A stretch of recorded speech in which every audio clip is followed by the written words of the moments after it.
Assalamualaikum warahmatullahi wabarakatuh.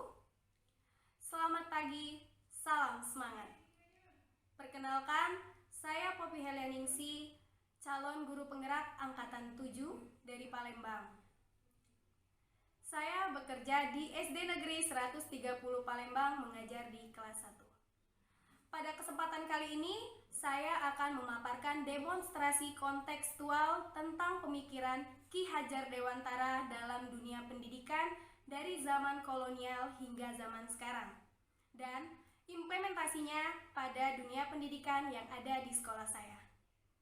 Untuk lebih jelasnya, dapat kalian saksikan pada tayangan berikut ini. Selamat menyaksikan. Baiklah, pertama-tama saya akan membahas tentang pendidikan pada zaman kolonial Belanda.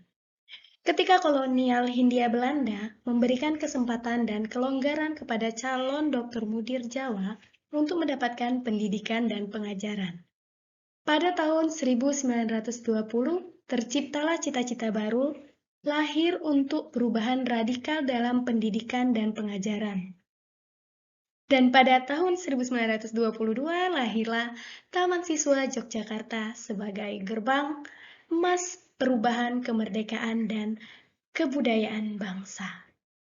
Taman Siswa pada saat itu menjadi pelopor perubahan baru dalam dunia pendidikan.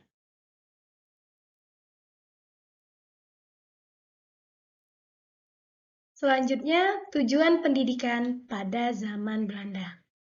Pada masa penjajahan Belanda, lebih dititikberatkan kepada memenuhi kebutuhan pemerintah Belanda saja, seperti dalam perdagangan, di mana sistem pendidikan di Indonesia pada masa Belanda hanya diterapkan dengan cara pendidikan dasar saja, seperti membaca, menulis, dan berhitung saja.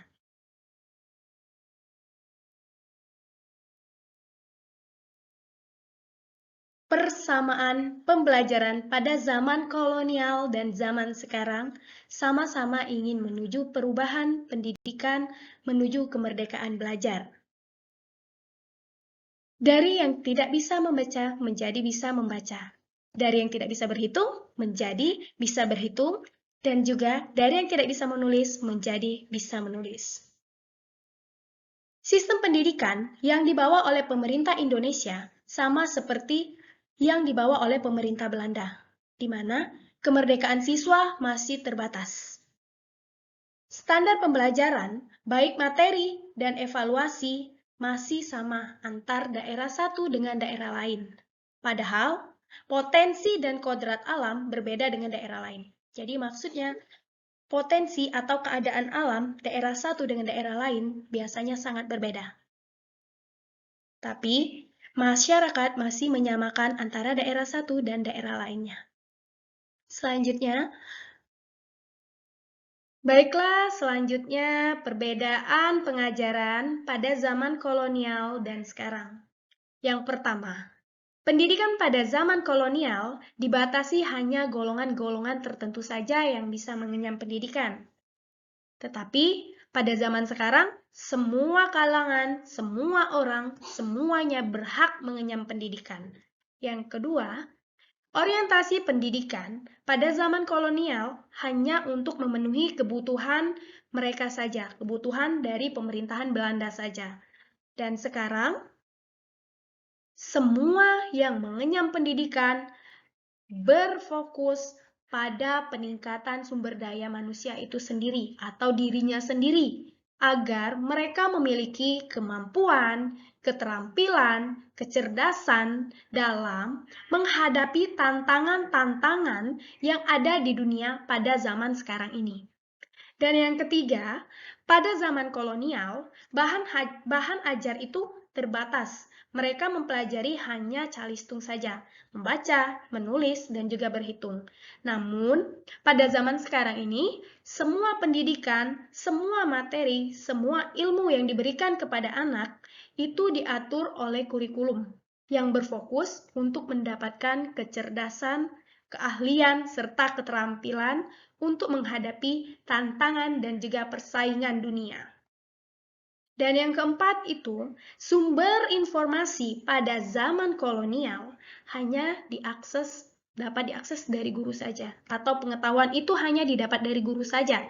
Namun, zaman sekarang, informasi sumber-sumbernya berasal dari mana saja, bisa didapat dari mana saja, yaitu internet, media massa, televisi, dan sebagainya. Yaitu kesimpulannya, konsep pemikiran menurut Ki Hajar Dewantara.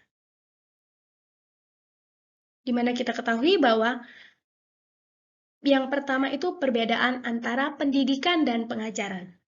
Menurut Ki Hajar Dewantara, pendidikan dan pengajaran itu tidak dapat dipisahkan satu sama lain. Karena pendidikan dan pengajaran itu saling berkaitan, tidak dapat dipisahkan. Di mana kita ketahui jika ada pendidikan, maka di situ pasti ada pengajaran. Dan juga menurut Ki Hajar Dewantara, mendidik siswa itu harus sesuai dengan kodrat alam dan juga kodrat zaman. Selanjutnya, setiap anak memiliki kodratnya masing-masing yang sudah digariskan walaupun masih samar. Maka, tugas kita sebagai pendidik adalah membimbing, menuntun, dan juga menjadi instruktur bagi anak. Agar siswa kita merdeka, sehingga mereka dapat mencapai keselamatan dan kebahagiaan yang setinggi-tingginya. Selain itu, hal yang paling penting dalam pendidikan anak kita adalah memberikan pendidikan akhlak dan budi pekerti.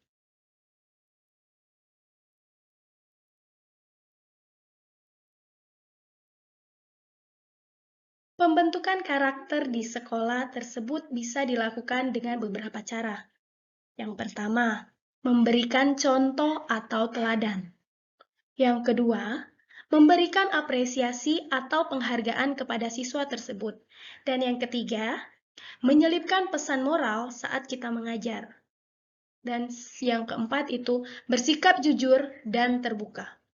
Dan yang terakhir, membagi pengalaman yang inspiratif kepada siswa.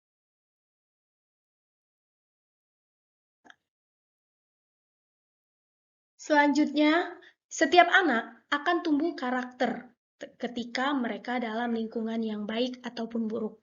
Jadi, di mana siswa itu tumbuh, di mana siswa itu dididik, mereka akan terbentuk. Jika dia hidup di lingkungan yang baik, maka karakternya pun menjadi baik. Tetapi, jika anak tumbuh di lingkungan yang buruk, kemungkinan besar anak akan tumbuh dengan karakter yang buruk. Hal-hal tersebut bisa menjadi contoh pembentukan karakter pada anak usia dini.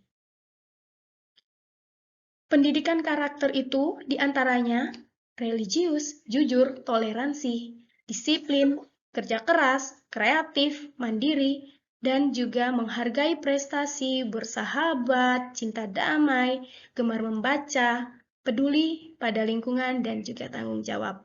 Jadi kita harus menanamkan kepada siswa rasa tanggung jawab, agar siswa tersebut, anak didik tersebut bisa tumbuh bertanggung jawab di kemudian hari. Selanjutnya, ada filosofi pendidikan menurut Ki Hajar Dewantara. Di mana yang kita ketahui bahwa filosofi pendidikan menurut Ki Hajar Dewantara itu ada 3. Yang pertama, Ingarso Sung Tulodo, yang dimana artinya di depan memberi contoh. Maksudnya, sebagai guru, kita harus memberikan contoh yang baik untuk siswa, agar siswa dapat mencontoh atau melakukan hal-hal yang telah kita contohkan. Yang kedua, itu ada Ingmadio Mangunkarso, yang artinya di tengah-tengah membangun semangat kepada siswa. Jadi, kita sebagai siswa harus memberi semangat dan juga guru harus memfasilitasi anak untuk belajar yang menyenangkan. Yang ketiga, itu ada Tun Uri Handayani. Di belakang memberikan dorongan kepada siswa dengan cara guru memberikan motivasi kepada siswa agar selalu semangat dalam menuntut ilmu. Selanjutnya, Sebagai seorang pendidik, kita diibaratkan sebagai seorang petani. Sedangkan anak didik diibaratkan sebagai bibitnya. Di sini maksudnya, petani harus merawat, memberi air, menyiangi gulma, serta memberi pupuk kepada padi tersebut agar kelak berbuah lebih baik dan banyak lagi. Namun, petani tidak dapat mengubah bibit mangga menjadi anggur, karena itu merupakan kodrat alam dan dasar yang harus diperhatikan dalam pendidikan. Dan itu di luar kecakapan atau kehendak kita sebagai pendidik. Baiklah, dari pembahasan sebelumnya, yang akan segera saya terapkan atau saya implementasikan dalam pembelajaran di kelas saya, di sekolah saya, yaitu yang mencerminkan pemikiran dari Ki Hajar Dewantara adalah mendesain dan melaksanakan pembelajaran yang menyenangkan, menarik, dan juga berpusat kepada siswa atau student center. Nah, dalam hal ini, saya menggunakan model pembelajaran cooperative learning dan juga menggunakan metode permainan. Sehingga pada saat pembelajaran, siswa akan terlibat secara langsung dalam setiap proses pembelajaran yang akan membuat anak-anak senang dan juga dapat bermanfaat bagi mereka. Pembinaan dan pembiasaan pendidikan budi pekerti baik di sekolah maupun di rumah harus lebih ditingkatkan dan dikontrol oleh semua pihak.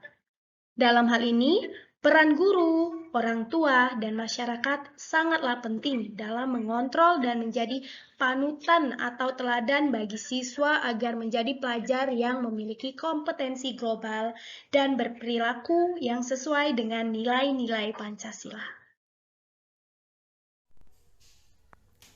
Demikianlah pemaparan dari saya tentang demonstrasi kontekstual pemikiran Ki Hajar Dewantara pada dunia pendidikan. Bagi teman-teman, apabila ada kritik dan saran, silahkan komen di bawah ini. Terima kasih. Wassalamualaikum warahmatullahi wabarakatuh. Salam guru penggerak. Tergerak, bergerak, menggerakkan.